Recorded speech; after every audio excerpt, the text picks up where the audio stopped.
103017.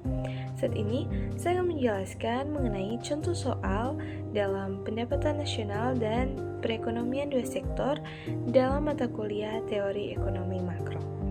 Masuk pada pembahasan yang pertama, yaitu perhatikan data berikut. GDP 1600, penyusutan 120, pajak langsung 140, pajak tidak langsung 90, pendapatan masyarakat Indonesia di luar negeri 80, pendapatan warga negara asing di Indonesia 140. Berdasarkan data tersebut, hitunglah net national income. Baik, saat ini kita akan mencari net national income. Net national income atau NNI rumusnya yaitu NNP dikurangi pajak tidak langsung.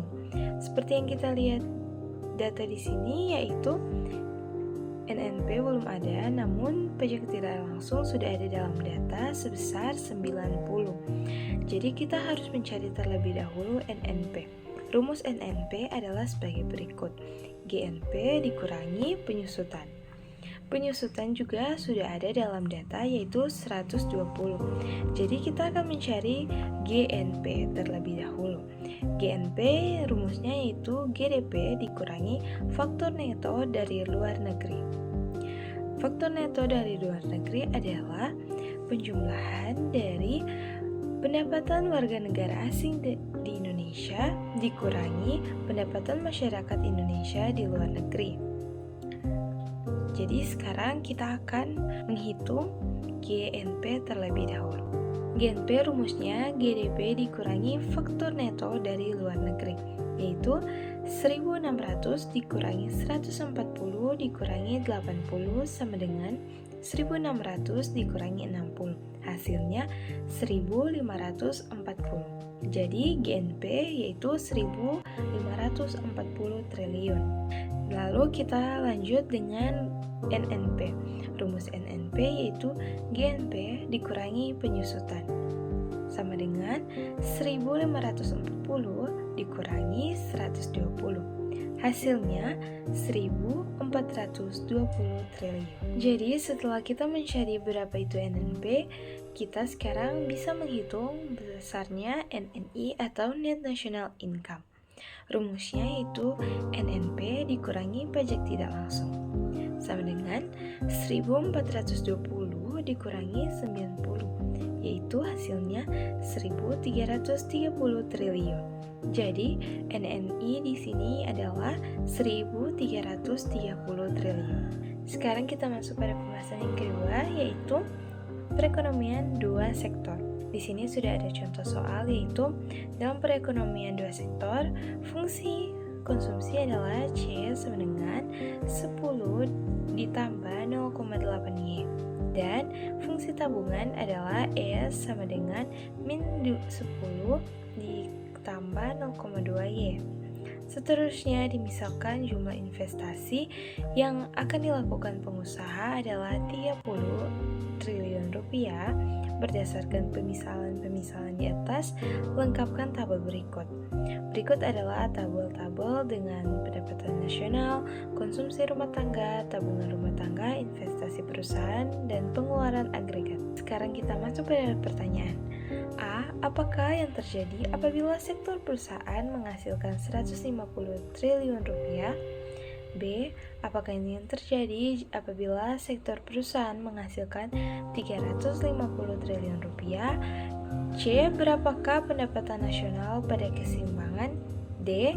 Lukiskan keadaan keseimbangan perekonomian tersebut. Sekarang kita akan melakukan perhitungan pengeluaran agregat dalam tabel. Seperti yang kita ketahui, C sama dengan 10 ditambah 0,8Y, S sama dengan min 10 ditambah 0,2Y. Y di sini adalah pendapatan nasional. Bisa kita lihat di dalam tabel yaitu 0, 50, 150, dan seterusnya. Sekarang kita akan masukkan ke dalam rumus. Yang pertama itu pada rumus konsumsi rumah tangga. Y di sini adalah 0. Jadi rumusnya itu 10 ditambah 0,8 dikalikan 0 sama dengan 10 ditambah 0, Hasilnya yaitu 10. Jadi kita masukkan dalam konsumsi rumah tangga senilai 10. Kita lanjut pada rumus yang kedua, yaitu S atau tabungan rumah tangga. Y di sini adalah 0. Jadi min 10 ditambah 0,2Y sama dengan min 10 ditambah 0,2Y dikalikan 0.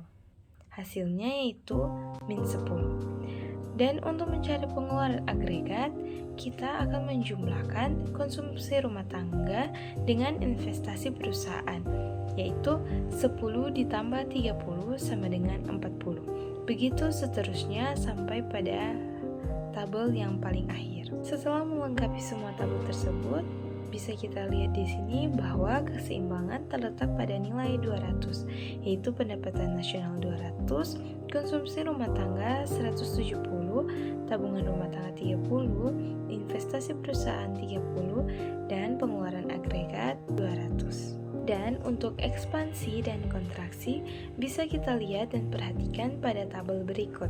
Sekarang kita akan menjawab pertanyaan-pertanyaan tersebut. A. Apakah yang terjadi apabila sektor perusahaan menghasilkan 150 triliun rupiah? Jadi di sini investasi perusahaan yang kita ubah menjadi 150. Dan bisa kita lihat dalam tabel terjadi ekspansi dikarenakan pengeluaran agregat lebih besar daripada pendapatan nasional. Kita lanjut pada pertanyaan berikutnya, yaitu B. Apakah yang terjadi apabila sektor perusahaan menghasilkan 350 triliun rupiah? Jadi investasi perusahaan kita ubah menjadi senilai 350. Dan bisa kita lihat di dalam tabel bahwa terjadi suatu ekspansi karena pengeluaran agregat lebih besar daripada pendapatan nasional. Selanjutnya, kita akan menjawab pertanyaan bagian C, berapa pendapatan nasional pada keseimbangan? Kita kembali lagi kepada tabel awal, yaitu keseimbangan terjadi pada angka 200 karena pendapatan nasional sama dengan pengeluaran agregat. Dan berikutnya, seperti yang kita lihat di sini, merupakan kurva pendapatan nasional dan pengeluaran agregat yang dapat digambarkan sebagai berikut. Demikianlah penjelasan singkat saya mengenai pendapatan nasional dan perekonomian dua sektor. Terima kasih yang sudah menonton, semoga bermanfaat dan sampai jumpa.